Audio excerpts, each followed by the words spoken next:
Irmão, nessa pegada dos SEAL, né?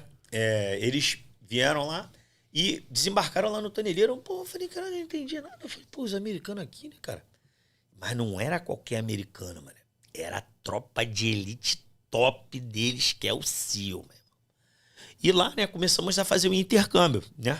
Eles mostrando a experiência deles de combate no Iraque, né? E a gente mostrando o nosso tipo de experiência em combate de favela, né, cara? E nisso, trocando essas várias experiências de intercâmbio, pegamos amizade com os caras.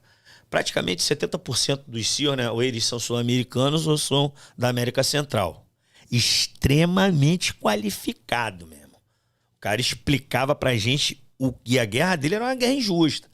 Porque o Iraque, os caras não têm medo de morrer, meu irmão. Tinha brasileiro nessa época? Tinha. Não, perdão. Não tinha nesse contingente que estava lá, não tinha brasileiro SEAL. Tinha português de Portugal, tinha colombiano, tinha... Porra... fica um pouquinho... Já tem um tempinho, mas... Eu vi lá, americano nato, os oficiais, os médicos, entendeu? Mas os praças, né, que acompanham os times, vi pouco. E a gente no intercâmbio ali, né, somamos muito, né? Então a gente conversava muito, a gente falou um portunhol muito bom.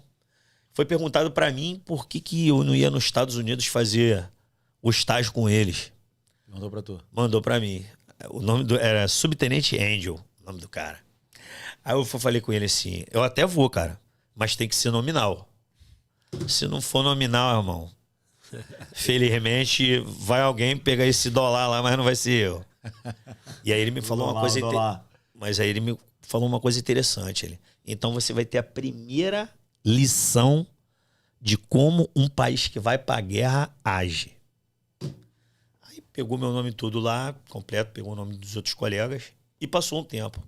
Meu irmão, veio a mensagem: Pentágono, Itamaraty, ministro da Defesa, comandante da Marinha, Batalhão de Operações Especiais. Nominal. Você vai estagiar com os SEALs em Key West, Flórida, entendeu? Será alojado no prédio de pilotos da Força Aérea deles. Prepara e vai. Vai, meu irmão. E aí, né, porra, fiquei super empolgado. Eu falei, caraca, graças a Deus, mano. Tava precisando, né, fazer uma missão diferente, né? Principalmente com esses caras que vão pra guerra, né, meu? E aí, muitos perguntaram, pô, mas tu não fala inglês, velho? Como é que tu vai se falar? O mergulhador é um cara diferenciado, irmão. Não precisa dizer uma palavra, é só portar a carta náutica e o que tem que ser feito, que eu vou fazer aquilo ali. E era o que tinha feito, pô. O sub era autêntico, não falava português, não. Era norte-americano, então ele só falava inglês. E o inglês, eles falam rápido, é difícil o cara aqui dominar a língua. Tudo que ele falava lá no mapa, no mapa aquático lá, certo? Da missão que a gente fazia, detalhe, as missões com explosivos reais. Todas as missões, de manhã a gente tinha teoria, a prática a gente ia pra água. E à noite ainda tinha que cumprir uma rotina, porque tinha um horário para dormir. Ou seja, tu vai jantar, vai tomar cerveja, mas tu não pode dormir antes de 11 horas ou meia-noite. 5 horas da manhã, pé de galo. Ele tá ali testando na íntegra com a tua capacidade. Detalhe, se o cara for amador, ele passa vergonha, irmão. Passa vergonha porque os caras te botam mesmo para trabalhar.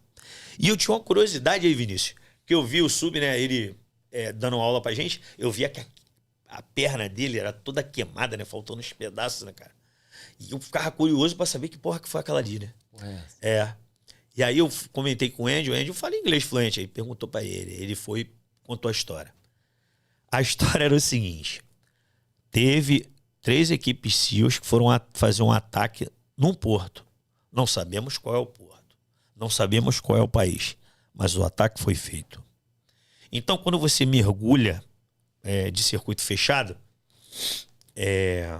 circuito fechado, eu vou só orientar vocês aqui, que às vezes o cara acha que mergulhador é só baforar o cilindro, às vezes soltar um monte de bolha. Não, tem um mergulho que é o circuito fechado. O ar que você respira é 69% de nitrogênio, 2% de gases nove e apenas 19% de oxigênio. Oxigênio mesmo. Então, quando você comprime o oxigênio dentro daquela barraquinha ali e sai de uma traqueia, passa por outra e vem pelo absorvente ali, você não solta nenhuma bolha. Só que você fica refém do seguinte. Quando você mergulha, certo? Você é pressionado, tem a pressão da água.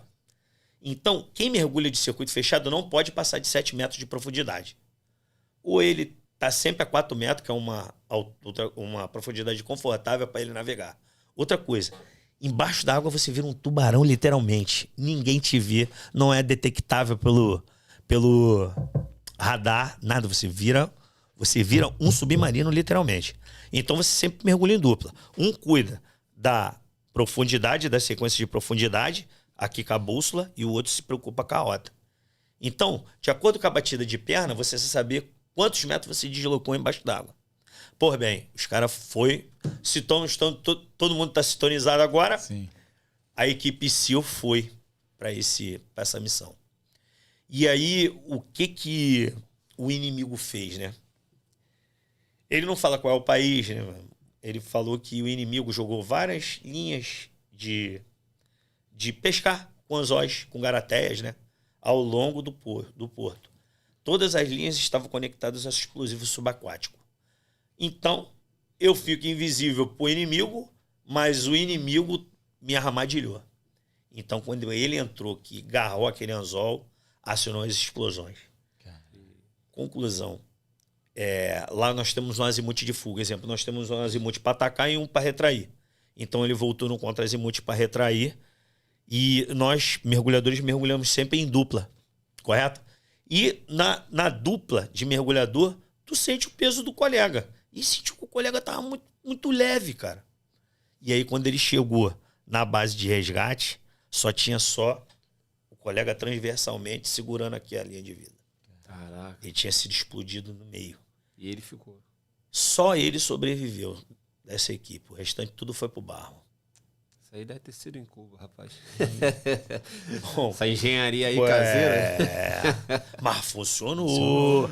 Não subestimar o inimigo. É isso aí. Não subestimar o inimigo é importante. No planejamento tá tem aqui, lá. essa navegação, né, de circuito fechado, em dupla, assim, acredito que a galera deve ter visto em filme, até eu vou te perguntar também. É aquela que o camarada ele vai mais em cima ali um pouco. Exatamente. E o outro acoplado, acho que é acoplado ali, o guiando, né? Isso. Um vai dar direção em profundidade. Mas não vai naquele motorzinho não, né? Não vai no motorzinho não, mas eles vão meio que assim. Isso, vão batendo perna junto. Um mais atrás retraído e outro mais à frente. Porque qual o defeito do motorzinho? Lá é realmente o nome, eu esqueci o nome técnico daquela ali. É um submarinadozinho que você segura e vai, tu não precisa bater perna. Isso. Qual é o problema disso? Eu sei qual a tua batida de perna, que em 1 minuto de batida de perna eu vou ter 100 metros. Quando você fica naquele negócio, tu perde a noção de quanto aquela porra ali deslocou. E outra, para eu ficar mantendo 4 metros, eu e você, eu consigo, porque a gente não tem contato. Você fica um pouquinho em cima e um pouquinho embaixo. Aquilo ali eu tenho que ficar para baixo e para cima guiando ele. Então não é... o Hollywood mesmo, muito bonito lá na teoria.